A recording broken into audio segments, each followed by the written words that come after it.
Jesus, I'm in love with you. Jesus, I'm in love with you. Take me deeper, deeper in love with you.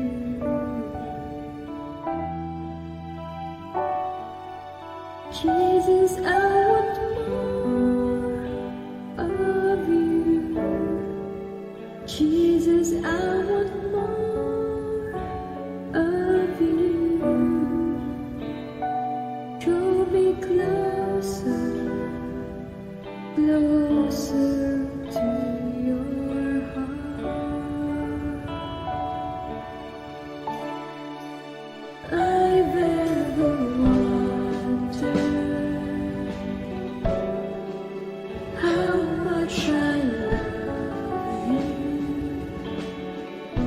Every day I stand in your presence, giving all to you.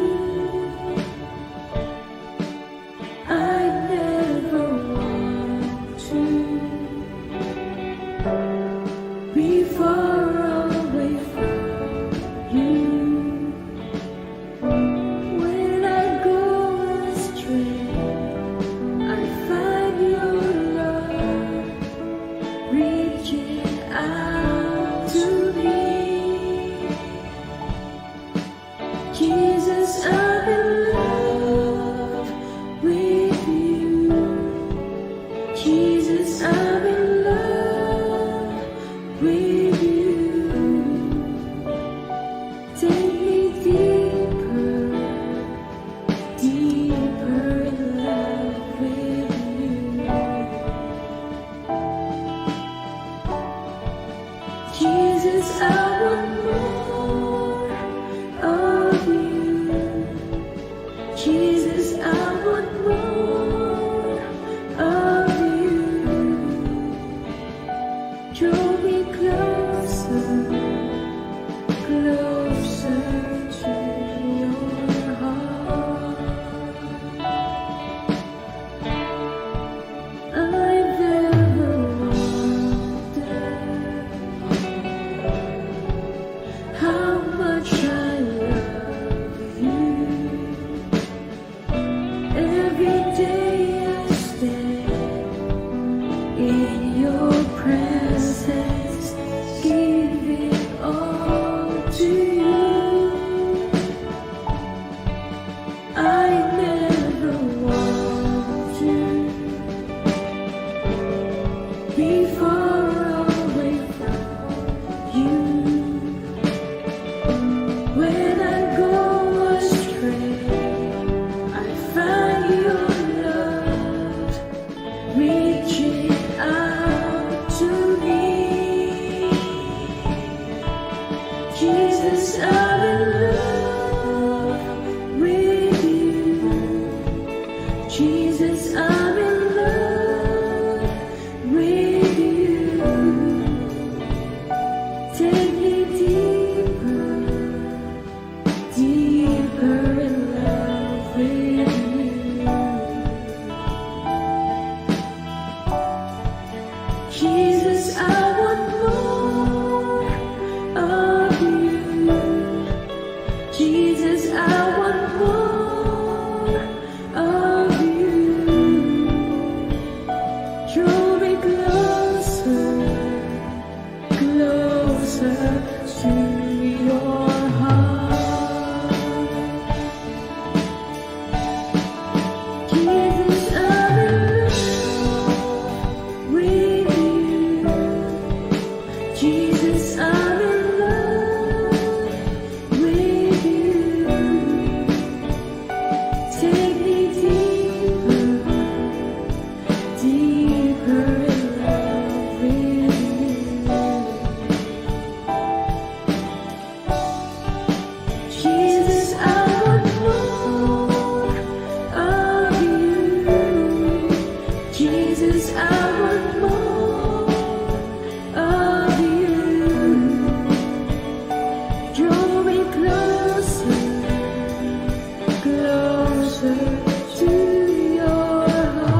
So much that my heart can't live without. How much do I want you?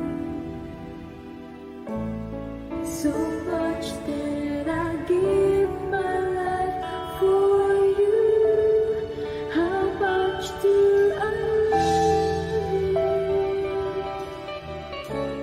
So much that my heart can't live without.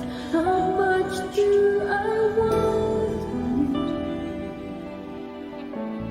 So much that I give my life for you. How much do I love you? So much that my heart can't live without. How much do I want you? So much that I give my life for you. How much do I love you? So much that my heart can't live without. How much do I want you? So much that I give my life for you. Jesus, I'm in love with you. Jesus, I'm in love with you. Take me deeper, deeper in love with you.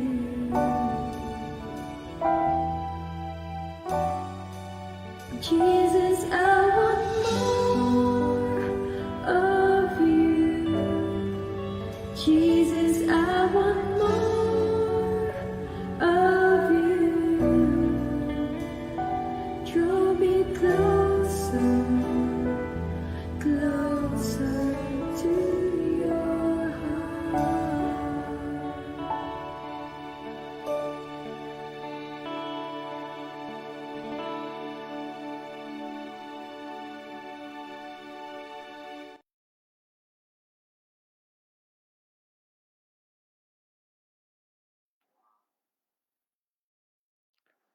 Praise the Lord for this wonderful day. We thank God for His love. We thank God for His goodness. Thank God for His faithfulness. Thank God for a new life, a new day. God is good forever and forever God is good. Kumusta po kayo? This is the day that the Lord has made. We will rejoice and be glad in it. I still remember the word of God in the book of Genesis chapter 2 verse 7. And God formed man out of the dust, and He breathed into his nostril the breath of life, and the man became a living soul or a living being. it is a very clear revelation that says that without God, man cannot live. Kahit na naporma pa yung tao, pero ang hininga ng tao ay nanggaling sa Diyos. Simple lamang itong revelation. Excuse me. Simple lamang itong revelation. Kahit nabuo na ang tao, hanggat hindi siya hiningahan ng Diyos ng buhay, walang buhay na dadaloy sa Kanya. Ganon din, magpahanggang ngayon. Kahit ikaw ay marami ng ari-arian, kahit ikaw ay tapos, kahit ikaw ay maraming pinag-aralan, marami kang koneksyon, pag ang Diyos ay wala sa iyong buhay, hindi po buhay ang tawag dyan. You are just existing without meaning. I pray that today the Lord will bless us. The Lord will lead us to His word as He revealed the truth to us today.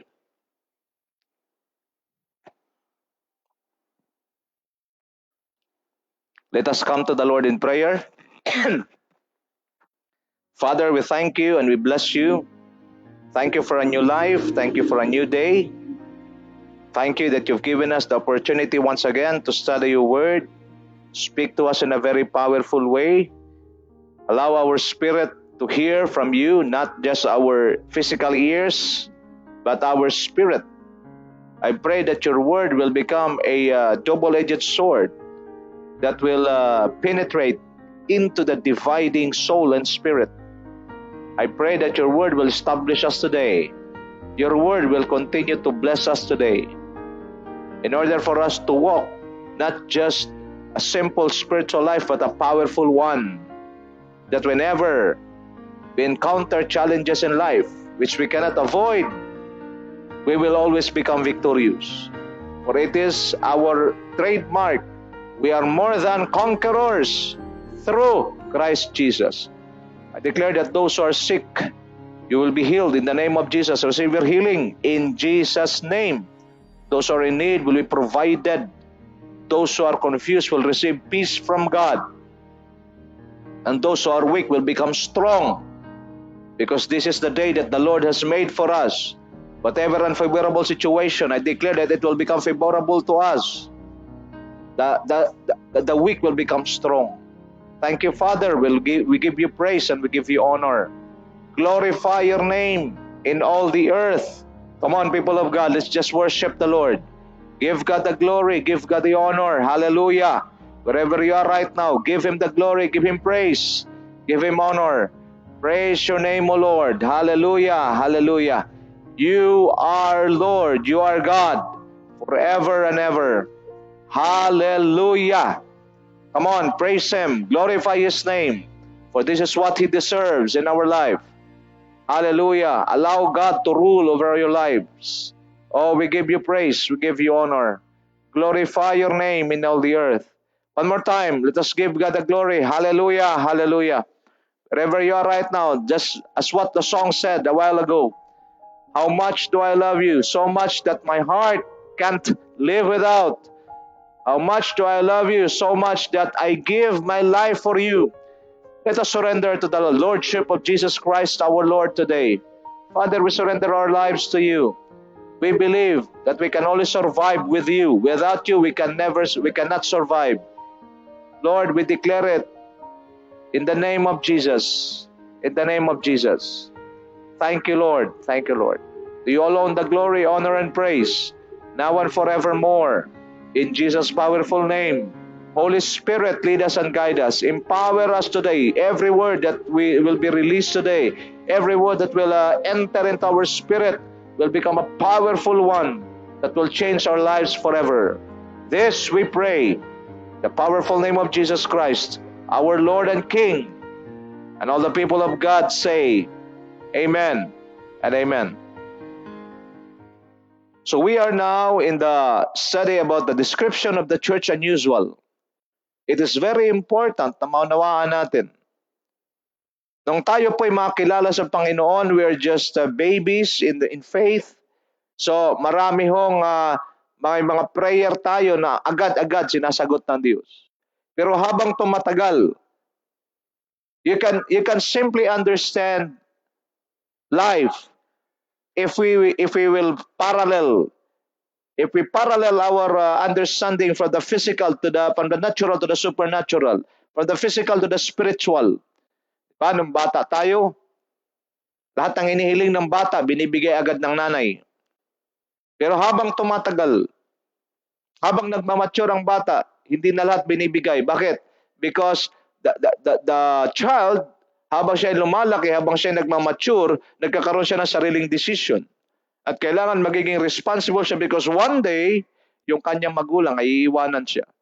Now, pagka-spoiled siya, nakita ko ng isang bata, nung siguro last week, may nakita akong bata doon sa isang mall, mayroon siyang hiningi sa nanay niya, madideclare ko agad, spoiled na bata. Bakit? Nung hindi binigay sa kanyang nanay, naglulupasay. Hindi lamang naglulupasay, gumugulong-gulong doon sa sahig ng mall. Hindi lamang gumugulong-gulong, kundi nagsisisigaw. Walang choice ang nanay kundi ibigay ang kanyang pangailangan. Ibigay yung kanyang inihiling. And the Lord is not like that. Ang Diyos natin, tinuturuan tayo maging responsable. Kaya nga, you should understand na habang tumatagal ka sa pananampalataya, you should mature. So, yung mga usual thing na ginagawa natin nung tayo simula, patin-attend lang, nakikinig ng salita ng Diyos, wala naman yung utak, yung konsentrasyon sa salita ng Diyos, those are the things that are usual before. But in our situation right now, especially during this pandemic, during these trying times, it will not work anymore. Yung mga usual way na ginagawa pag nakikinig ka, para ka lang minamasahe ni Satanas na nakatulog ka, hindi na po pwede ngayon yan. You need to allow your spirit to partake the fresh word. Allow your spirit to receive the now word of God in your spirit, not just in your heart, not just in your mind, because it will be easily stolen by the devil. So kailangan sa spirito mo pinapasok, dinadala salita ng Diyos. What is 1 hour? God had given us all the time. Pero pag binigyan ka ng isang oras sa makinig ng salita ng Diyos, why not treasure everything? Why not do everything just to receive?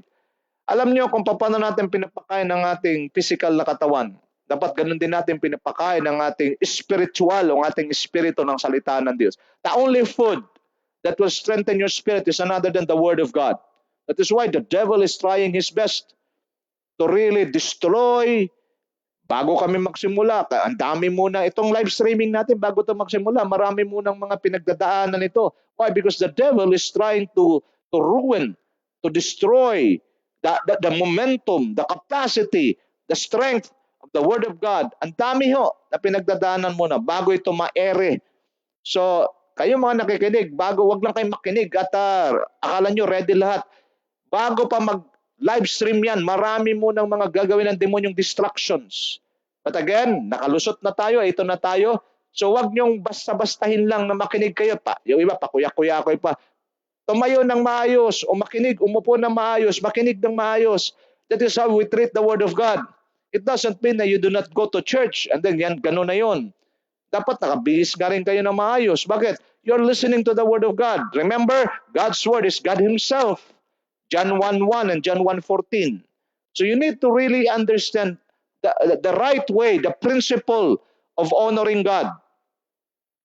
That when you listen to His Word, yung iba, nakikinig sa salita ng Diyos, palakad-lakad, pa-Facebook, pasilip-silip ng Facebook. Lawlessness yan. Kung nakikinig ka ng salita ng Diyos, then focus. Walang Facebook, walang tawag, wala lahat. Sit down, listen carefully. Why? Because you are partaking spiritual blessing. You are partaking the Word of God to strengthen your spirit. No wonder, maraming weak, maraming mga kinakatay na, nilalapan na ng demonyo sa mga sandaling ito. Why? Because of ignorance, because of negligence. We will not allow that to happen in our lives today. Amen? Let us continue to study the Word of the Lord. So, Christian life is a progressive life in the Spirit. Let me repeat. Christian life is a progressive life in the Spirit. You will not remain the same. If you will remain the same, then you will be left behind. Because our God is a progressive God. He keeps on moving. Kung ang demonyo nga, palala ng palala ang kanyang binibigay na problema sa mundo. Palala ng palala ang kanyang, alam niyo ba sa US, Satanism. Yung satanismo ay legal na ho. Nagparada pa doon sa White House. So, nagprogresibo din ang kasamaan ng demonyo. Dapat progresibo lalo ang Diyos. At ang church dapat progressive din. Sa kanilang pag-aaral salita ng Panginoon, dapat progressive, mas matindi. Kung noon, isang oras, dapat dagdagan pa. Yung ating pagmamahal sa Diyos, yung inawit natin, how much do I love you, dapat mas matindi pang pag-ibig natin sa Diyos ngayon.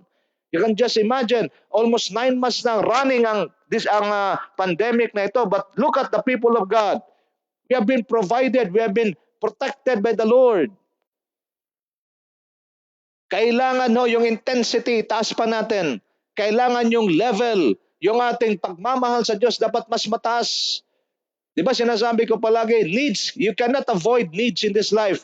But if you have an overflowing provision, if this is the level of your provision and the level of your needs is here, anong mangyayari? Anong mang needs ang dumating, you can provide for it. At pag ikaw ay mayroong provision palagi at overflowing ang provision mo, it seems that nothing happens. Pero kung ang needs mas mataas kaysa provision mo, then magkakaproblema. That is why the Word of God is being preached to you, the Word of God is being delivered to you, express delivery, para yung provision mo by the grace of God, because you're living in the kingdom of God, saan mangyayari? Mas mataas ang provision kaysa needs. Pero pag ang needs ay mas mataas kaysa provision, something wrong. At the first reason bakit mas mataas ang needs kaysa provision, the quality of your spirituality, the quality of your connection to your source. Something's wrong. Why? Because the Word of God will not lie. The Word of God will always tell you the truth. Pag ikaw ay strongly connected at ikaw ay talagang accurately connected, your provision is always above and over your needs. Now, let us move on. Hebrews chapter 12, verse 18 to 24, it says, "You have not come to a mountain that can be touched, that is burning with fire, to darkness, gloom, and storm, to a trumpet blast, or to such a voice speaking words that those who heard it begged that no further word be spoken to them, because they could not bear what was commanded. If even an animal touches the mountain, it must be stoned to death." Verse 21. "The sight was so terrifying that Moses said, I am trembling with fear." So dito makita natin na yung kanilang karanasan before, talagang sa presensya ng Panginoon, lahat dapat ay nasa kaayusan. To the extent na tuwing magkasalita ang Diyos, parang pakiramdam ng mga tao thunder. At sila po ay nakikiusap kay Moses na wag na silang kausapin, si Moses na lang. Even Moses, nung siya po ay nakikinig habang nagkasalita ang Diyos, ang sabi niya, the sight was so terrifying that Moses said, I am trembling with fear. Ganito katindi. So, pag-usapan natin saglit, what is Zion today? Sabi po ni Pastor Wilbert, Zion is the church unusual. And we need to relocate ourselves to this church because it has so many dimensions that must be accessed, and immunity is one of its dimension. So our message today is entitled Descriptions of the Church Unusual. But before ko i-share sa inyo yung descriptions of the church unusual, kailangan munang marinig natin ang descriptions of the church as usual. Kasi lahat tayo dito tayo nanggagaling.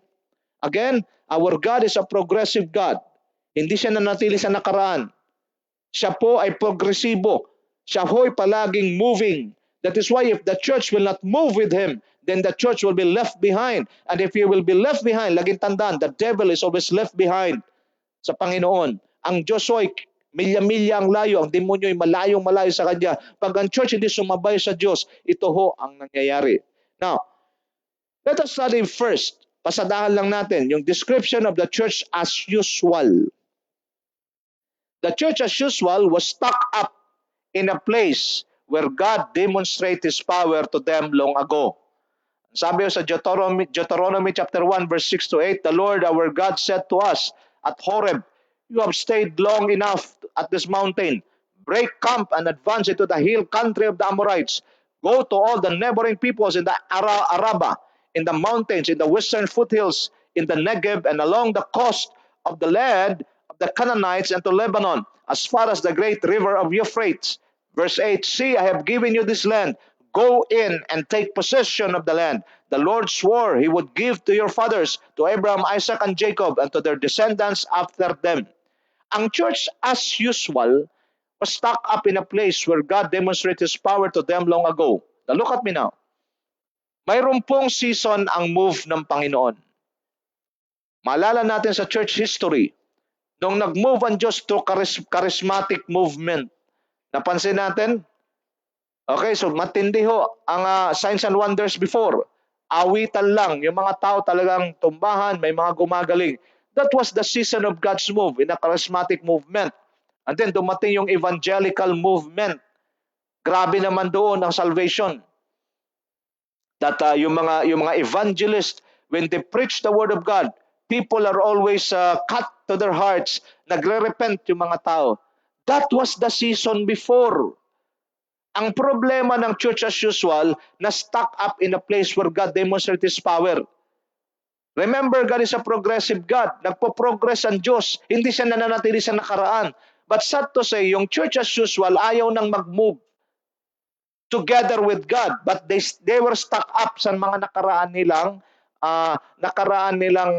karanasan sa Diyos. So sabi ng Panginoon, you have stayed long enough to this mountain. Bakit? In that mountain, kung saan naroon sila, naroon din ang Panginoon kasama nila. But the Lord wants them, hindi naman sila ng Diyos kinuha sa Egypt para magstay sa mountain of God. Pero sila'y kinuha ng Diyos para dalhin sa Canaan na kung saan yun ang promised land ng Panginoon. Now look at me now. You cannot stay doon sa iyong dating kalalagayan. Yung bang nakarinig ka ng awitin, umiiyak ka kaagad. Magandang kalalagayan yun. Yung iba, mayroon akong kausap pag siya raw ay nagmamaneho, inaawit niya yung dakilang katapatan, nakikita niya yung pag-angat ng araw, talagang nabibless siya. Tama ho yun. Pero ang Diyos hindi nagstay roon. Hindi ang Diyos nagstay sa emotional experience mo sa Kanya. Why? Because God has so much thing to do for you. Kaya sabi niya, you have stayed long enough to this mountain. Ang plano ng Diyos sa iyo is to progress, to move on. Hindi ka lang magstay dyan sa dati mong kalalagayan. Kung na-feel mo ang presensya ng Diyos sa mga awitin, good for you. But God is in the process of building your spiritual life. At marami pang ipaparanas ang Diyos. Tumingin sa akin. Ang mga karanasan ho ng ng encounter with God, maganda po yan. Pero wag nating alisin yung katulad sa ganitong mga pagkakataon. Paano ka makasurvive kung ang iyong level pa rin ay naroon ka lang sa mga emotional encounter with the Lord? Is sa mga panahong ito, ang tinitest na ngayon ng Diyos ay yung tibay mo, yung tatag mo sa spiritual mo. Paano pag unfavorable ang situation? This 9 months, almost 9 months lockdown. Kailangan dito yung tibay. Yung bang may blessing o wala, tuloy ka sa Panginoon. May sakit ka o wala, tuloy ka sa Diyos. Ito na yung season ngayon. Yung season before, na-stuck yung iba, ang akala nila, magpe-pray ka lang, magpa-fasting ka lang, may gagawin ng Diyos. But this time, you need to move with God because the Lord now is refining. Papalagi ko sinasabi, ang mensahe ng Diyos ngayon, hindi lang ho siya mensahe ng Diyos ngayon ay inspiring or inspirational. Ang mensahe ngayon ng Diyos is more on the building in your spirit. Why? Because mas concerned ang Diyos sa tibay ng iyong spiritual life rather than sa mga karanasan mong signs and wonders, miracles and healing. Although these things are good, but mas concerned ang Diyos sa mga sandaling ito sa tibay ng iyong pananampalataya. Because whether you like it or not, this pandemic, this COVID-19 is just an intro. This is just one part of the coming testings. It has been prophesied in the Word of God already in Matthew 24. So the point here, if you will remain as the church as usual, ang iyong basihan palagi, yung ginawa ng Diyos kahapon, yung ginawa ng Diyos in the past, na-stuck up ka na doon. No, you have to get out. Ang sabi ng Panginoon, see, I have given you this land. Go in and take possession of the land.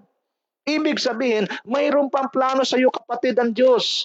Mayroong gustong pagdalhan sa iyo ang Diyos. Huwag kang ma-stuck sa nakaraan mo. Huwag kang ma-stuck sa problema mo. Huwag kang ma-stuck sa kahirapan pinagdadaanan mo ngayon at magkasabi kang give up na ako. No. Hanggat hindi ka makarating doon sa promised land, hanggat hindi mo marating ang pinapagawa sa iyo ng Diyos, do not stop. Your situation cannot stop you. You are unstoppable. But you need to hear the now word just like this. You need to receive the now word of God. Kung mayroong pinapakitang vision sa iyo ang Diyos, mayroong pinapakitang pakitain sa iyo ang Diyos at hindi mo pa yun narating, ibig sabihin, the grace of God is available for you to do it, to reach that vision, to fulfill that vision. But pag walang now word kang na-receive, walang fresh word kang na-receive, ano mangyayari? Mas stuck ka roon. Ang tawag dyan, church as usual. Nagkakanawaan po tayo. Kung anong sitwasyon mo ngayon at yung pinakitang pangitain sa iyo ng Diyos, hindi mo pa narating, ibig sabihin, just move on. Ang kailangan ngayon sa pag-move on mula sa isang unfavorable situation, ay yun na yung tinatawag na matibay na pananampalataya at matibay na pundasyon sa iyong spiritual life. Ngayon, kung wala kang tibay, ano mangyayari? Maraming bumigay na. Sad to say, marami backslide na. Bakit? Kasi nga, nag-dwell doon sa emotional encounter. You should move and progress with God. Saan? Doon sa building. God is no longer, ang sabi niya, di ba, sa Matthew 16, upon this rock I will build my church. The business of God in these crucial times is to build our spirit, to become strong. Why? Because alam ng Diyos marami pang darating. At kung dumating man sila at strong ka na sa spirito mo, build ka na in the spirit, what will happen? You will always overcome. Pangalawa, the description of the church as usual, the church as usual becomes familiar with the supernatural manifestation of God's power but unchanged with it. Psalm 75 verse 10 to 11, for 40 years I was angry with this generation. I said, they are a people whose heart go astray, that they have not known my ways. So I declared an oath in my anger, they shall never enter my rest. Ano pa ho yung church as usual? Karamihan no sa ating ganito, becomes familiar with the supernatural manifestation of God's power but unchanged with it. Nung aking tinitingnan yung Exodus 14, nung hinati ng Diyos ang dagat, kung tayo siguro nandoon, napakasapat na yun para bumilib sa Diyos, maniwala sa Diyos, sumamba sa Diyos, mabago ang buhay natin. Pakita mo, dagat hinati ng Diyos, natuyo ang dagat, nagiging lupa, at doon tumawid at magkabilang pader ay tubig. But the church as usual, ano po sila? Familiar sila na ang Diyos makapangyarihan, pero yung kapangyarihan ng Diyos hindi nagbabago sa kanila. Nananatili silang unchanged. Now look at me now. Marami yung mga Kristiyano pananampalataya sa ngayon. Marami nang ginawang kabutihan ng Diyos sa kanilang buhay, niligtas na sila, pinrovide na sila ng Diyos, but still, hindi pa rin nagbabago. Ito yung karakteristik ng church as usual. The church as usual cannot break through, especially during these crucial times. Ano po ang punto natin today? We are addressing the inaccuracies of the attitude of every believer, especially during this pandemic time. Nakita natin, alam nila, pag tinanong mo lahat, naniniwala ka ba makapangyarihan ng Diyos? Opo. Naniniwala ka bang kaya kang baguhin at gamitin ng Diyos? Opo. Pero makikita mo, hanggang paniniwala lang sa isip. Pero pagdating mo sa pagbabago, tingnan niyo mabuti. God will not demonstrate His power. God will not do and release the manifestation of His power without changing us. Tingnan niyo mabuti. Tuwing may ginagawa ang Diyos sa buhay mong kabutihan, tuwing may ginagawa ang Diyos sa buhay mong makapangyarihan, tuwing may nire-release na himala, tuwing may nire-release na biyaya ang Diyos, it is not for you to be amazed. Ang layunin niyan, ang bottom line niyan sa lahat ng kabutihan ng Diyos at katapatan ng Diyos na binigay sa buhay mo is for you to be transformed. Transformation ang bottom line niyan. Hindi yung mag-enjoy ka lang sa lahat ng biyayang tinatanggap mo. Ang ibig ng Diyos, pag binigay niya yan sa iyo, lahat ng mga prayers mo, sinagot niya at yung katapatan niya, maranasan mo kapangyarihan, himala, ang bottom line niyan, ang gusto niyang makita, ang bandang huli niyan, magbabago ka. But the church as usual, pamilyar sila na ang Diyos makapangyarihan. Pag walang tinapay, walang isda, kukunti lang, napaparami, walang ulan, kaya ng Diyos magpaulan. Kung kayang sunugin yung handog, gagawin ng Diyos, hinati yung dagat. But still, the people, Israel, the people of God, remain unchanged. Even though nakita nila ang kapangyarihan ng Diyos. Yan ho ang karamihan sa ngayon. That is why I am urging you in the name of Jesus, pahalagahan natin ang bawat kabutihan, pahalagahan natin ang bawat dakilang bagay, bawat himala. Yung iba sa inyo dapat matagal ng patay, niligtas kayo ng Diyos, pahalagahan mo yon. Ilaban mo, panindigan mo, magtapat ka sa Diyos lalo, ayusin mo, maging accurate ka sa lahat ng ginagawa mo. Patay ka na dapat noon pa, di ba? Niligtas ka ng Diyos, dapat yon. Ang punto doon, wag lamang nagawin mo lang testimony.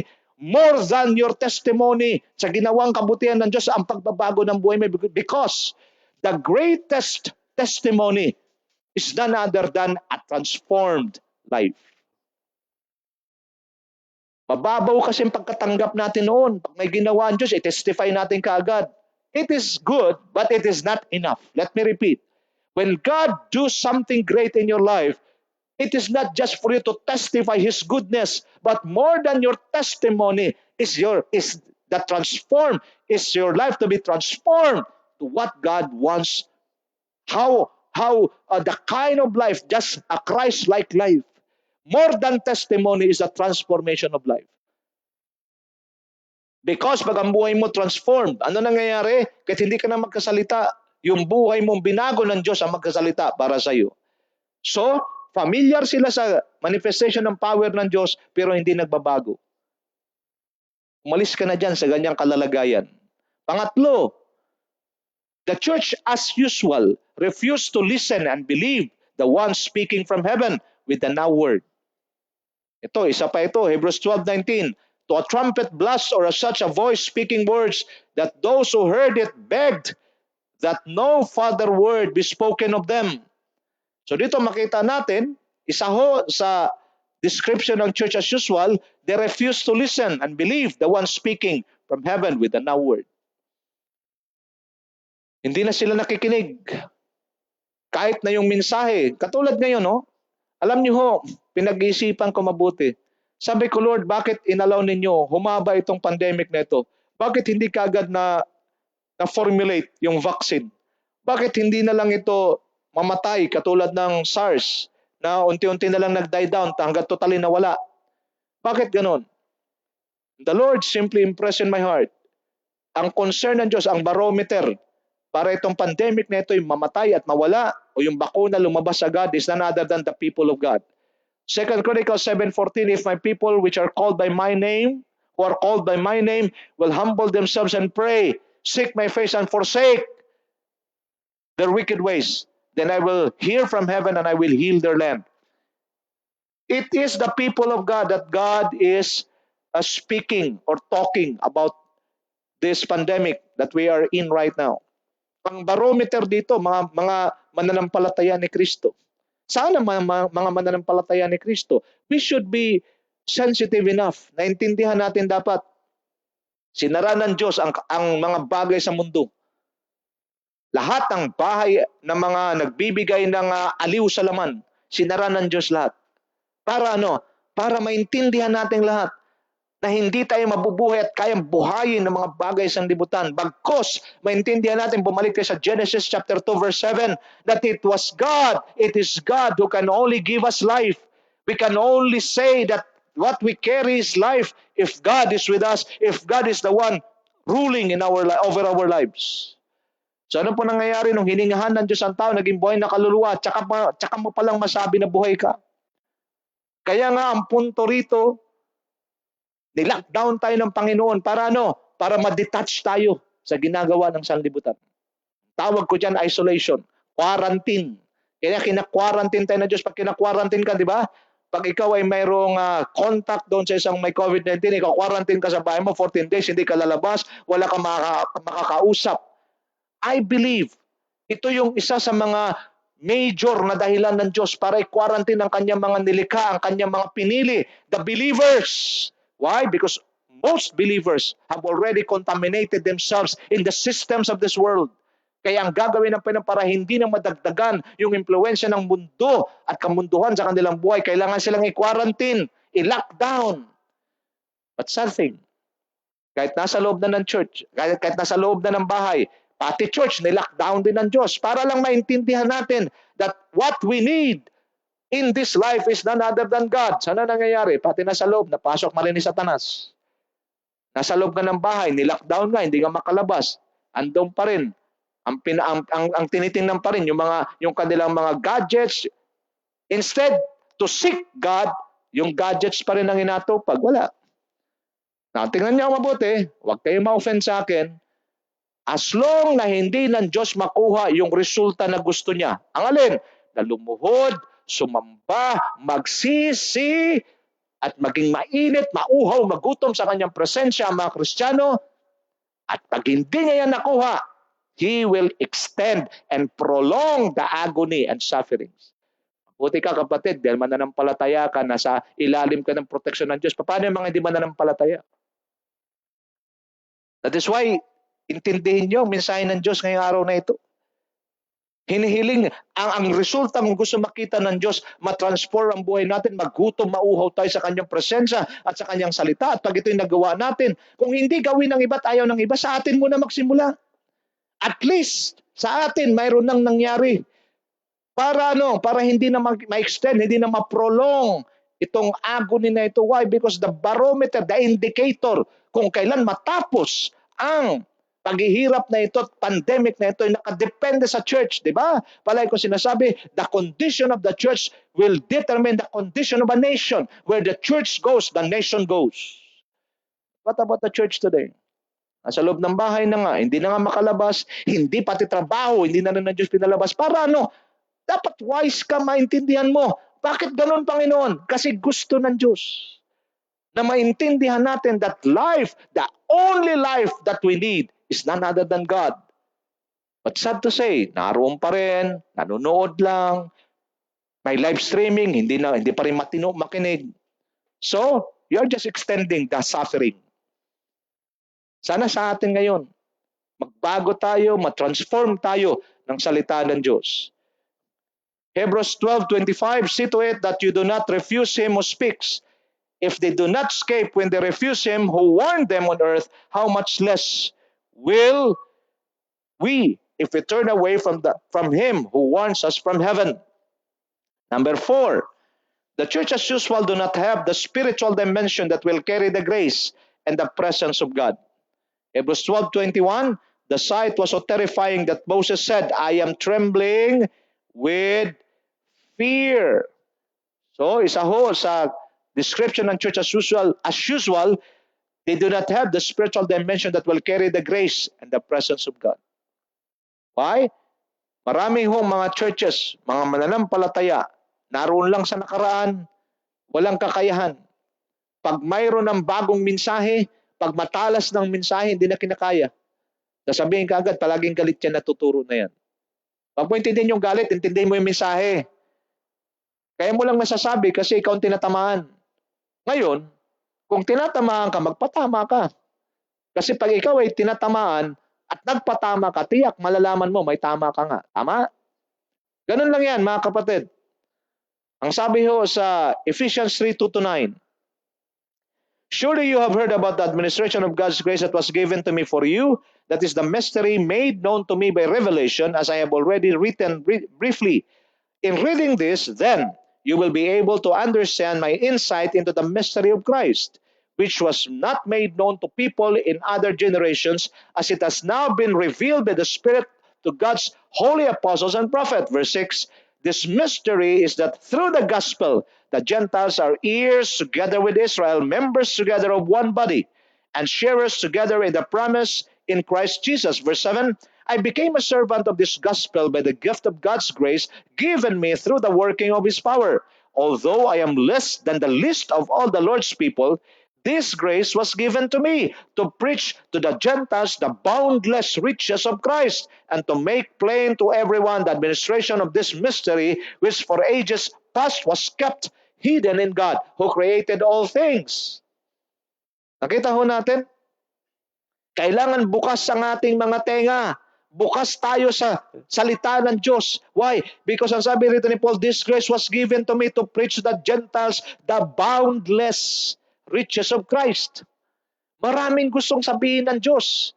Kaya nga palagi ko sinasabi, before ka makinig ng salita ng Diyos, isa sa major prayer mo. Are you listening to me? If you're hearing the Word of God, every time you hear the Word of God, the preaching of God's Word, isa sa major prayer mo ay ano, Lord, enlarge the capacity of my spirit. Maraming mga nagtuturo, dapat nagpipreach ang pastor 30 to 45 minutes. Bakit? Kasi yun lang ang kaya ng utak. Na I rebuke you in the name of Jesus. Huwag mong itulad ang salita ng Diyos sa pagtanggap ng isang physical because the Word of God is spiritual and the spiritual things should be received by the spirit of man, not by the physical. Kaya maraming nadadaya. Sinasabi nila 30 to 45 minutes lang mangaral dapat kasi paglagpasan ng 45 minutes hindi na kaya ng utak. Totoo. Pero pagdating sa spirit, if your spirit, the capacity of your spirit ay enlarge mo, si Pablo pag nangaral noon magdamag, si Kristo pag nangaral magdamag. Why? Because the Spirit is boundless. The Spirit is limitless. That is why pag tayo po'y nangangaral ng salita ng Diyos at tumatanggap ng salita ng Diyos, ang isang oras o kulang. Bakit? Kasi ang tumatanggap hindi na yung utak mo na kontaminado ng mga bagay sa sanlibutan at katuruan ng sanlibutan, kundi ang tumatanggap yung iyong espiritu na. And the moment the Spirit is the one receiving the Word, 1 hour is not enough. The boundless riches of Christ. Napakarami. Boundless nga eh. Pero bakit hindi matanggap? Bakit talagang parang nag-grogi na kaagad? Hindi na mapakali. Bakit? Malinaw lang, karnal. Malinaw lang. Yung laman, buhay na buhay. Pag-iisang oras pa lang, wala na. Parang sinisilaban na eh. Bakit ganon? Sa lang ibig sabihin, you missed the right thing na dapat ginagawa ng isang nakikinig ng salita ng Diyos. Church as usual is just like that. They do not understand. They have no capacity. They have no grace to listen to the now word of God. Why? Because yung carnality, yung flesh, ay napakalakas. My friends, let us migrate from the church as usual to the church unusual. Every time, before ka makinig ng salita ng Diyos, gabi pa lang, Sabado pa lang ng gabi, nagdadasal ka na, Lord, enlarge the capacity of my spirit. Teach me, O God, how to receive your word in my spirit. Because the spirit is boundless. The spirit is limitless. Ibang lalaki ng katawan sa physical, ampaw ang espiritu. Di bali ng payat o katamtama lang ang katawan sa physical. Basta ang espiritu, full pack. Ang espiritu, busog. Ang espiritu, malakas. Kasi hindi babasihan ng demonyo yung laki ng katawan mo. Ang tinitingnan ng demonyo bago niya atakin, yung lagay mo sa spiritual. But if you're spiritually strong, the devil, just like the Lord Jesus Christ, the devil left him. And the Lord, because the Lord is full of word, is filled with the word of God. Napansin nyo? Every time na mayroong gagawin ng demonyo kay Kristo, palagi niyang sinasalungat at palagi niyang tinatapatan ang salita ng Diyos. Walang magawang demonyo kundi umalis. My friends, do not be church, do not be like the church as usual, that you have no capacity or grace to receive the grace of God. Kailangan yung iyong espiritu ang palakasin mo. Ang espiritu mo palagi mo pinagpipray na palawakin ng Diyos yung kapasidad dito. Bakit? Because the Lord wants to preach to you, wants to deliver and to release to you the boundless riches of Christ. Number 5. Now, tingnan po natin ito. In Acts 20:32, share ko lang sa inyo. Now I commit you to God and to the word of His grace, which can build you up and give you an inheritance among all those who are sanctified. Tingnan niyo kung mabuti. Ang basihan ng Diyos ng iyong tibay. Ang business ng Diyos sa mga oras na to is not to inspire you. The business of God in these crucial times is to build you. Let me repeat. Listen to me carefully. The business of God in these crucial times, in these trying times, is not to inspire you, because inspiration will not last and it will not make you overcome challenges. The business of God in these trying times is to warn you and to build you in the Spirit. Stop uh, desiring na ma-build ang ganda, na ma-bless ako. Tama na yan. Because sa building, kitang-kita ko, mayroon mga kinoconstruct na bahay dito sa amin. Ang pinakamahirap talaga yung maglagay ng pundasyon, yung mag-build. Ang lalim ng hukay, huhukay nila hanggang sa doon sa pinakadulo na kung saan matigas na ang lupa, hindi na kayang bungkalin. Bakit? Doon sila maglagay ng pundasyon. Sa inspiration, nako, konting bola lang yan. Ipinanganak kang makapangyarihan, ipinanganak kang blessed, ikaw ay blessed na blessed, champion ka nung pinanganak. Pero sa building, huhukayin lahat. At sa paghuhukay, nandoon ang pawis, nandoon ang hirap. Bakit? Hanggat hindi umabot sa pinakalupa na napakatigas, kasi doon ilalagay ang pundasyon. Jeremiah chapter 1 verse 10, anong sabi? Before the Lord will build, there will be uprooting, there will be tearing down, there will be destroying, and there will be overthrowing before the Lord begins to build. Kaya nga ho, itong mensahe na inyong pinapakinggan sa araw na ito, napakahalaga ho nito, na tanging espiritu mo lamang ang kayang tumanggap. If you will receive this message with your physical mind na kontaminado ng mundo, anong 45 minutes pinagkasabi mo? 45 minutes of listening to the Word of God will not make you live. But the moment you receive the Word in your spirit, because the right place for God's Word is spiritual. It should be planted in the right soil. What is the right soil? It's not your heart. The right soil is not your heart. The right soil is your spirit. Correct natin ito. Ang sabi nila, lagay mo sa puso. Ikaw yung puso mo, punong-puno ng kamunduhan. Yan ang papatay sa salita ng Diyos, sa binhi na inilagay sa iyo. But today, if you will receive the Word of God and put it and place it, plant it in the right soil. What is the right soil? Not your heart. The right soil is your spirit. If the Word of God, the spiritual Word of God will be planted in your spirit, it will surely bear fruit. And ang bunga niyan makikita sa quality ng buhay mo. Now, let us move on to the church unusual. The description of the church unusual. Our reference is found in the book of Hebrews chapter 12, verse 22 to 24. I pray that the Lord will enlarge the capacity of your spirit. Receive it in your spirit. Do not mind. Huwag mo intindihin yung utak mo. Huwag mo intindihin yung mga naririnig mo sa mundo. Do not conform to the pattern of this world, but be transformed by the renewing of your mind. Renew your mind. This time, allow your spirit to receive the Word of God. Hebrews 12, 22 to 24. It says, "But you have come to Mount Zion, to the city of the living God, the heavenly Jerusalem. You have come to thousands upon thousands of angels in joyful assembly, church of the firstborn whose names are written in heaven. You have come to God, the judge of all, to the spirit of the righteous made perfect, to Jesus, the mediator of a new covenant, and to the sprinkled blood that speaks a better word than the blood of Abel."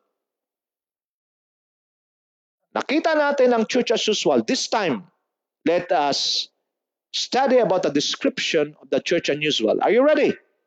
Again, receive the word in your spirit. Number one, the church unusual is the assembly of people who reach a spiritual dimension where God's tangible presence is felt.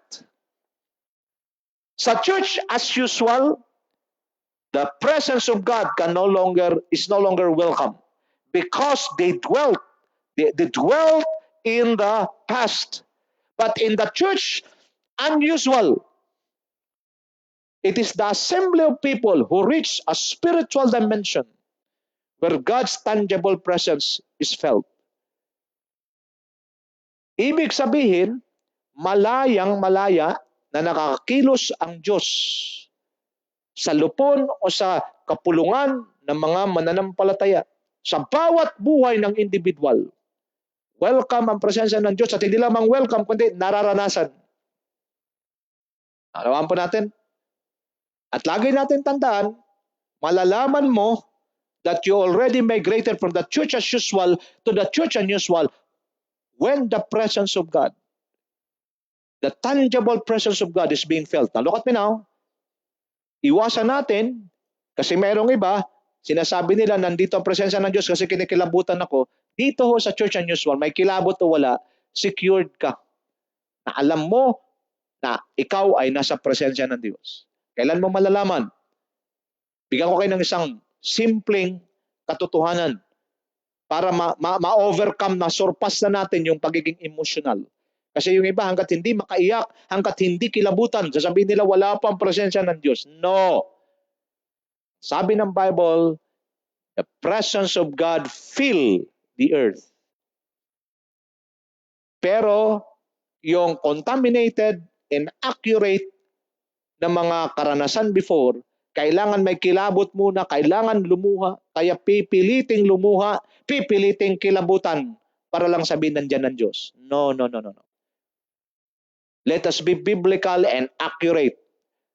The whole earth is filled with His glory.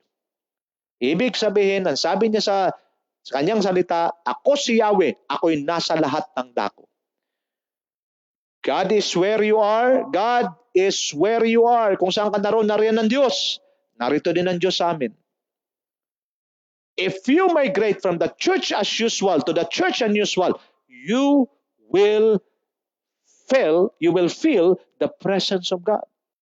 Now, isang example. Pandemic. Marami hong mga believers na wala ng trabaho. Marami hong churches nagsara. Pero makita natin, kahit ang church wala tayong physical gathering, but we found a new dimension where we can still feel the presence of God, where we can still gather in God's presence. Ano tawag natin dito?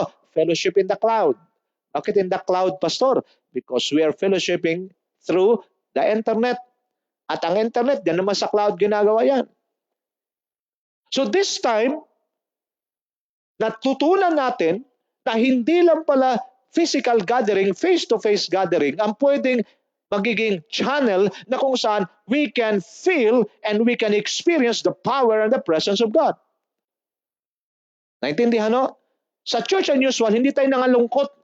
Ako po'y nalulungkot pag nakita ko, miss na miss ko na ang church. Pambihira ka, miss na miss mo ang church. Si Lord, miss na miss mo? Dapat malinaw ka. Kasi kung miss na miss mo si Lord, kasi hindi tayo pwedeng mag-go against the order of the government. Yung iba pinipilit talaga na magsama-sama. Sa South Korea, isang babae ho, during prayer meeting, kaya nga ho, pagka hindi talaga accurate ang pagkakaintindi mo, karamihan tuloy nagiging suspect. There are people, there are believers na nasa church as usual pa rin yung utak. Hindi tayo tatablan ng COVID-19, mag-gather tayo. Ayun, bishop pa naman, patay. Pati siya ang kanyang asawa. Bakit? Because hindi nabubuhay sa presenting kilos ng Diyos. Hindi tayo tatablan. COVID-19, we rebuke you in the name of Jesus. Madaling sabihin yan. Pero pag ina-accurate ang understanding mo, puro ka assumption. Nag-order na ang Diyos gamit ang gobyerno. You bypass the order of the government. Hindi mo ba alam na yung mga namumuno sa gobyerno, Diyos din na nag-install niyan, kaya dapat mong pakinggan. But because of ignorance, ano nangyayari? Church as usual, hindi tayo tatablan. Bakit namatay ka? Sa South Korea, Prayer meeting gathering, isang babae, carrier, infected ng COVID-19. Umattend ng prayer meeting. Anong inatinan? Prayer meeting. Gawain man ng Diyos, gawain ng Diyos. But because of ignorance, umattend doon and she was able to contaminate another 5,000. Anong gathering? Prayer meeting. Nasaan ang Diyos? Tingnan niyo kung mabuti. Pagka inaccurate ang intindi mo, inaccurate ang understanding mo, kahit sabihin mo pa na ang gawain na pupuntahan mo ay para sa Diyos, and you are violating principles, na kahit sinasabi ng gobyerno, wag mong gawin, wag kayong mag-gather, tuloy ngayon, isa ho sa tinututukan ng mga gobyerno, isa ho tinututukan ng gobyerno na palaging i-check ngayon laban sa COVID-19. Alam mo kung ano? Church gathering. Kaya pinupuntahan nila yung bawat gathering para i-check kung talagang sumusunod sa protocol o hindi. I am not saying na mali ito. Marami tayong mga kapatid, kaalyansa natin, nandiyan na sila, nag-gather. Good for them.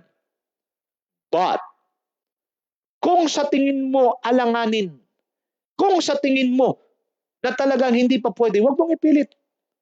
Kasi whether you like it or not, if you are already moving from the church as usual to the church unusual, the presence of God, even without face-to-face gathering, is tangible. Pag sinasabing tangible, madali mong ma-feel, madali mong mahawakan. Bakit? Kasi ang Diyos ay mas concerned hindi sa physical gathering, mas concerned siya in the spiritual realm, in the spiritual dimension. That is why kahit na wala tayong physical gathering, pero alam natin in the spirit, because we are operating in the spiritual dimension, alam natin, kasama natin ang Diyos sa mga sandaling ito. Amen? Palakpakan natin ang Panginoon. Glory to God. Pipilit. Pangalawa, the church unusual is the assembly of people where they have reached God's appointed physical and spiritual place allocated for them on earth. Sabi dito, sa binasa natin, you have come to Mount Zion, the city of the living God. You have come to thousands upon thousands of angels in joyful assembly. Nalokat pinaw. It is the assembly of people, the church unusual, where they have reached God's appointed physical and spiritual place allocated for them on the earth.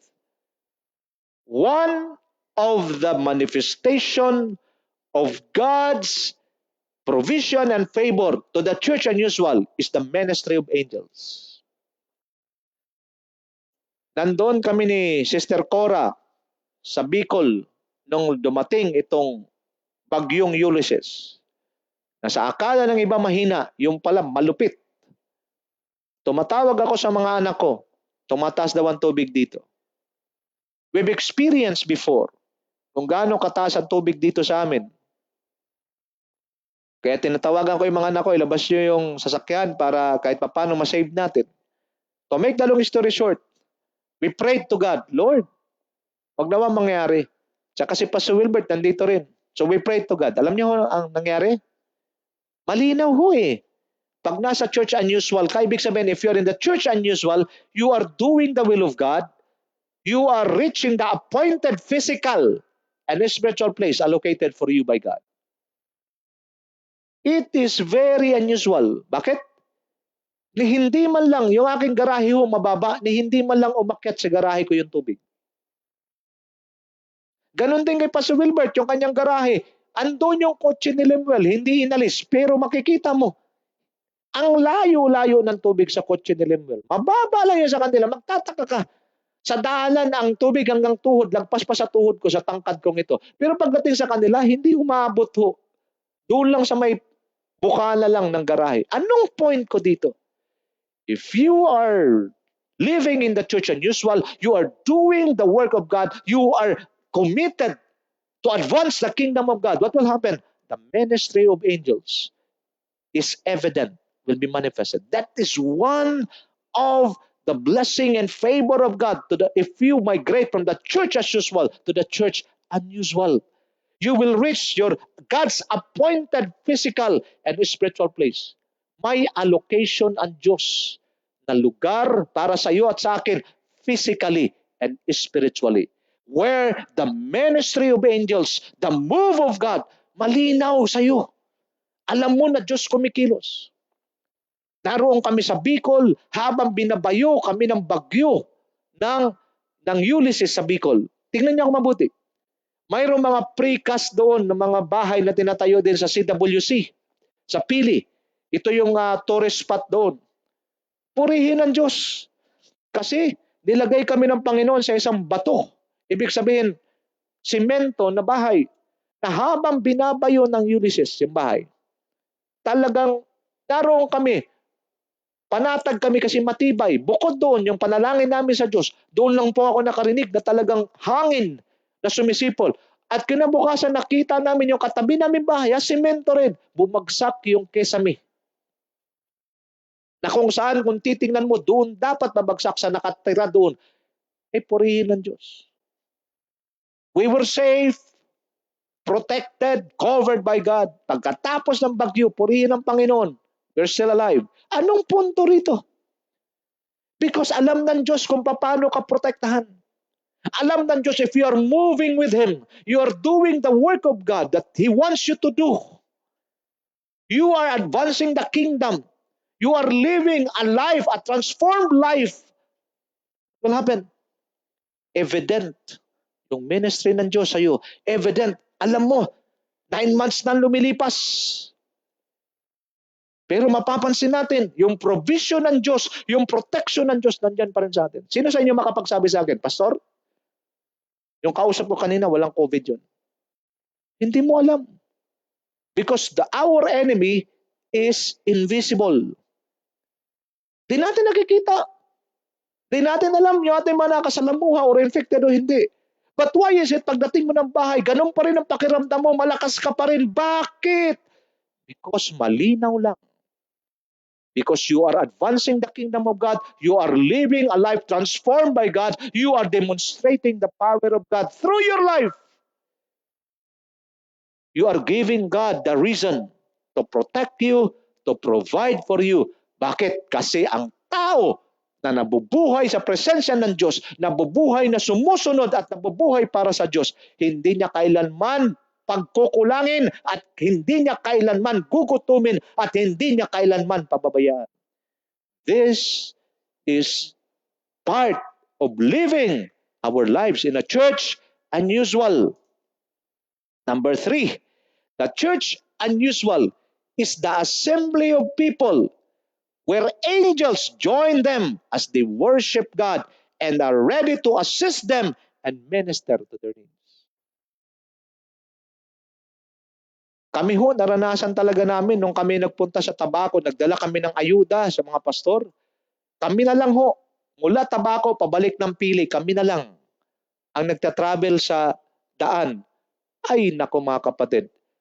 Bago yung Ulysses, dumating yung Rolly, yung bagyong Rolly. Nakagano na ho yung mga poste. Dumating pa itong Ulysses. Napakatindi talaga, napakalakas. Alam nyo kung nakagano na yung poste, anong kasunod yan? Bagsak na lang. Habang kami nagtatravel, pabalik sa Pili mula sa Tabaco, sa Albay, parang ginaganong-ganon yung aming sasakyan. But because we are doing the works of God, we are advancing the kingdom of God, helping, bringing blessings to His servants. At ito mga servants of God naman, ito ang mag-advance ng kingdom to their respective places. What happened? Kahit kami nagbabaybay pa uwi, mayroon pang bumagsak na malaking poste doon sa daan mismo naming dadaanan. The Lord is good. The angels of God, the ministry of God's angels, ramdam na ramdam namin. Nakabalik po kami ng Pili doon sa aming tinutuluyan, safe and sound. Mga kapatid, I don't care kung anong kalalagayan mo ngayon. If you are a believer of Christ, it's time for you to migrate from being church as usual to the church unusual, from being negligent to become responsible in your relationship with God, from being worldly to become spiritually mature in your relationship with Christ, from being negligent, be a responsible believer, from being sa pagiging pabaya, dapat mauhaw ka, magutom ka sa presensya ng Diyos. Number 4, the church unusual is the assembly of people that rises to the stature of the firstborn, where heavenly resources are readily available for their disposal. Sabi sa binasa natin kanina, sabi sa Hebrews 12:22-24, to the church, and sabi, you have come to the thousands upon thousands of angels in joyful assembly, to the church, the firstborn, whose names are written in heaven. Sabi sa number 4 natin, a description, it is the assembly of people that rises to the stature of the firstborn, where heavenly resources are readily available for their disposal. Bigyan ko lang ho kayo ng revelation or information patungkol ho sa culture or kultura ng Israel. Pag ang isang tatay ay mayroong 4 na anak, yung unang anak ang tawag dyan firstborn. Elder, ang pinaka-eldest, firstborn. Pagdating ho sa pagbibigay ng mana, the firstborn son is entitled to receive double portion. Intindihan niyo ang sinasabi? In the church unusual, it is the assembly of people that rises to the stature of firstborn, where heavenly resources are readily available for their disposal. Look at me now. It is the church of the firstborn. Ibig sabihin, lahat ng sumampalataya kay Kristo, we are considered as the firstborn of God. Now, the firstborn in the culture of Israel received double portion. At yung kanyang resources, lahat ng mamanahin niya, inheritance niya, naka-ready na, ready na for him, available na. Para for his disposal. Look at me now. If we migrate from the church as usual and we become responsible and migrate ourselves in the church unusual, then we are the assembly of people rises to the stature of the firstborn. Ang ibig sabihin, we will always receive a double portion of God's favor, of God's blessings, double portion of God's power, double portion of God's anointing, double portion of everything that God is about to release to His people. Kaya nga ho, ayon ho sa ating pong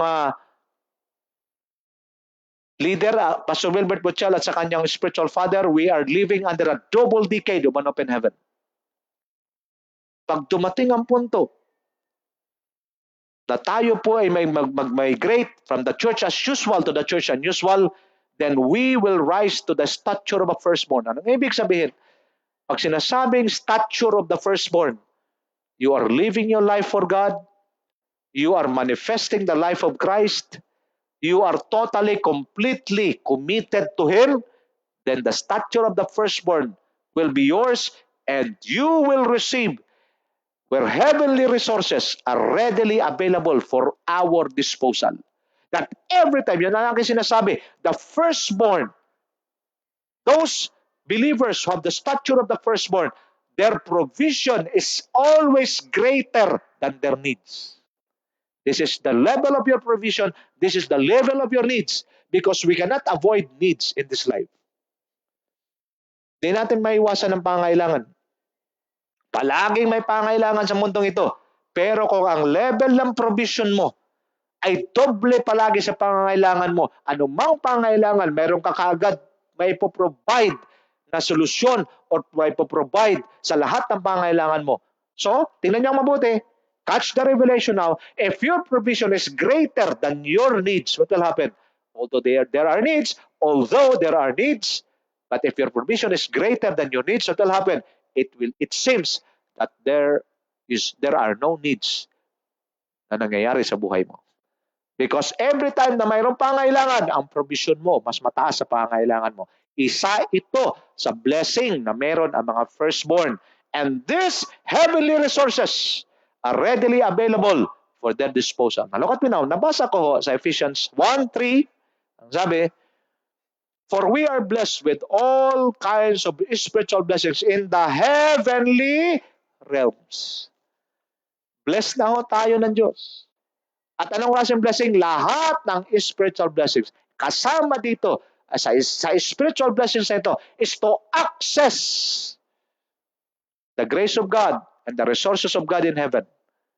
But the problem is, nandito tayo sa lupa. Yung spiritual blessings, all spiritual blessings that God had given us is in the heaven realms. So anong kailangan natin gawin? Kailangan ma-access natin yon. How can we access that? By relocating ourselves from the natural to the supernatural, from earthly to heavenly. Nagkakaunawan tayo. So, paano natin magawa yon? Kailangan tayong maging sensitibo, intimate sa relationship natin sa Diyos through the Holy Spirit in order for us to increase our stature hanggang sa dumating tayo sa punto. Marami hong mananampalataya, pero walang stature of the firstborn because the firstborn receive a double portion. At pag dumating tayo sa stature na ito, na palagi kong sinasabi, huwag mong tanggapin ang salita ng Diyos gamit lamang ang iyong physical na kaisipan, physical na puso, dahil hindi ka tatagal. But the moment what I'm releasing to you now are the things in the Spirit, and you receive it in your spirit, what will happen? You will rise in the stature of the firstborn, where heavenly resources are readily available for their disposal. Now, look at me now. If you reach the stature of the firstborn, you receive a double portion of God's blessing, what will happen? Then, heavenly resources are available for your disposal. You can easily access the blessings of God. You can easily access the presence of God. You can easily enter into His powerful presence. What will happen? In His presence, there is fullness of joy. In His presence, all blessings are always available. Number 5, the church unusual is the assembly of people where the now word judges their thoughts, words, and actions that makes them righteous and perfect before God. Sabi ho sa ating binasa sa Hebrews 12:22-24, you have come to God, the judge of all the spirits of righteous made perfect. Sabi ho sa number 5, the church unusual is the assembly of people where the now word judges their thoughts, words, and actions that makes them righteous and perfect before God. If you already belong to the church unusual, expect the now word to judge all our thoughts and inaccurate actions. What is the purpose? Mapapansin nyo, pag kayo ay nasa church unusual, matalas ang bawat salita ng Diyos. Magtataka ka, hindi mo naririnig ito sa iba. Bakit? Because sa church unusual, isa ho sa characteristic na ginagawa ng Diyos sa church unusual, He will judge the thoughts, the words, and the actions of His people in the church unusual to make them righteous and to become perfect before God. Because God is preparing a group of people who will advance His kingdom. Parang ganito po yan sa isang lupon ho ng mga sundalo. Halimbawa, Armed Forces of the Philippines. If you belong to the Armed Forces of the Philippines, AFP, and you are a soldier, okay po yan, may training din yan. Pero there are soldiers, tinatawag nilang Special Action Force or the Rangers. Iba ho ang training yan, mas malalim. At ang kanilang trabaho is to do the critical missions. Sila yung mag-ooperate pag mga critical ang missions. Halimbawa, mayroong mga terrorists na talagang matitindi. Ang nagtatrabaho niya yung Special Action Force. The Rangers, Scout Rangers. Anong ibig ko sabihin? Ang tawag dito, they are called the elite group. Out of the many, there are few na tinatawag na elite group who will do the tawag sa kanila special force that will do critical missions. Tingnan nyo mabuti, marami hong Kristiyano. Marami sa buong mundo. But the Lord is raising up an elite force who will implement and execute His mission. Before He returns, He will raise a new breed of people who are righteous, who are being refined By the now word. Malalaman mo kung kasama ka dyan. Paano, Pastor? That every time you hear the now word, every time the sharp word of God is being released, you automatically realign yourself to the now word. You automatically respond positively to the now word. You respond positively. You apply the word of God that you've heard right away. Then, welcome to the elite force of God. Because the now word in the church unusual will always judge the thoughts, the actions, the words of the people to make them righteous and perfect before God. Are you part of the elite group? Or are you part of the mediocre group? Na kung saan, okay lang, Kristiyano, okay na yan. Pag namatay, deligtas tayo, nasa Lord tayo. Or gusto mo, hindi lamang simpleng Kristiyano, kundi isang napapakinabangan at dekalibreng Kristiyano na kung saan pag mayroong importanteng ipagawa ang Diyos, ikaw kaagad ang top of mind ng Panginoon. Mga kapatid, as I end, we cannot remain the same. Di pwede. Yung ating sistema nung bago mag-lockdown, pag yung pa rin ang sistema natin during the lockdown, wala akong mangyayari. Pero kung yung sistema natin before, babaguhin natin at mag-align tayo sa ginagawa ng Diyos sa ngayon. The Lord is in the business of building our spiritual life. And part of the building of our spiritual life are testings, trials. May mga pagkakataon, kakapusin ka talaga eh. May mga pagkakataon na talagang matcha-challenge ka, maraming pagsubok, problema, emotional, physical, financial, spiritual. But these are part of the building process of God. Why? Because the moment na ikaw ay mabuild na spiritually, then you are ready for God's disposal. To what?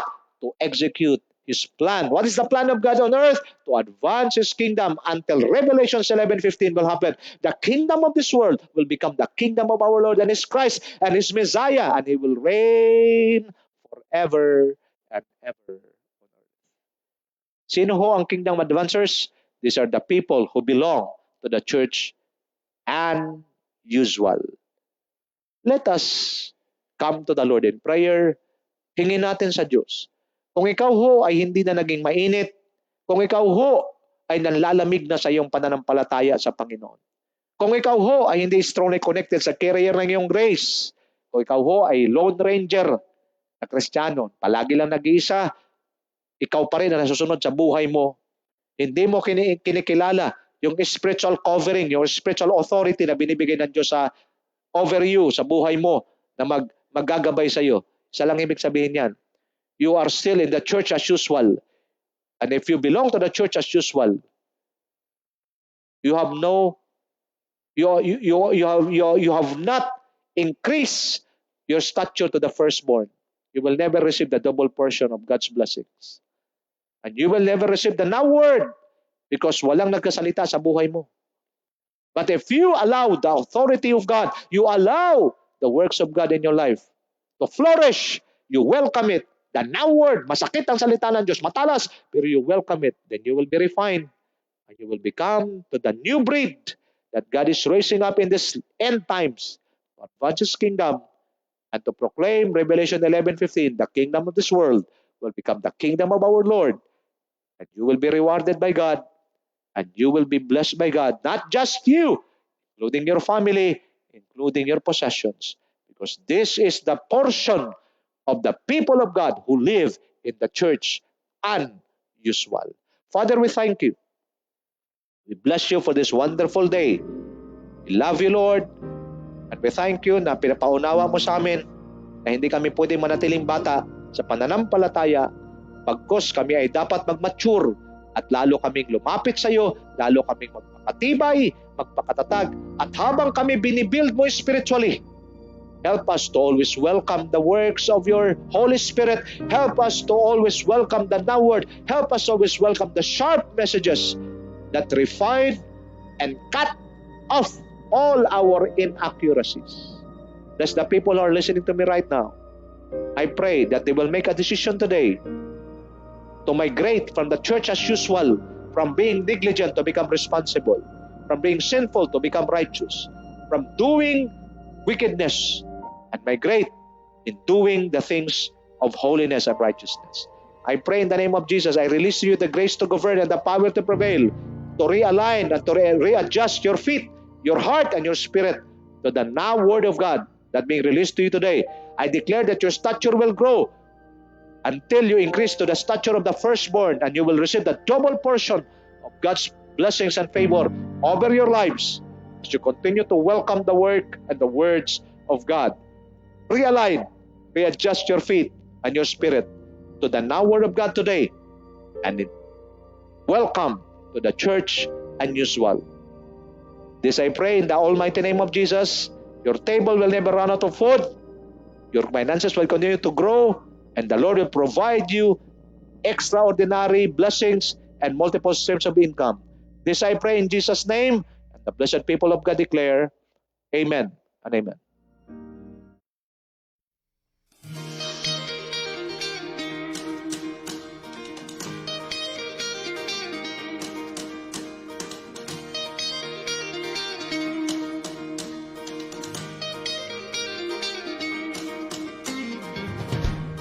Every tribe will see your glory.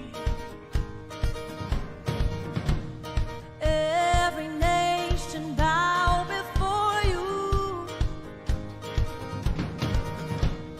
All our treasure turn to ashes in the light of you.